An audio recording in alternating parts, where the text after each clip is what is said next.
ఏందా ఇది? ఏమైంది? గిడికెందుకు వచ్చావు? నన్ను క్షమించండి. నేను మోసపోయినా, వాళ్ళతో లేచిపోయినా కదా, వాడు నన్ను మోసం చేసిండండి.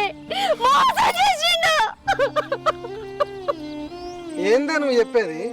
అడు నిన్ను మోసం చేసిండా? నువ్వు అంతటి పోయి నువ్వన్నా సంతోషంగా ఉన్నావని అనుకున్నానే నేను.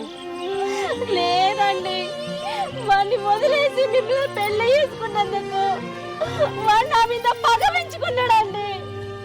అందుకే నా జీవితం నాశనం చేసిండు. నేను బతకనండి, నేను చచ్చిపోతా. దేవుడు అసలు భర్తను వదిలేసి ఆ రాక్షసుని దగ్గరికి వెళ్ళినందుకు నాకు ఇది జరగాల్సిందేనండి. నేను బతక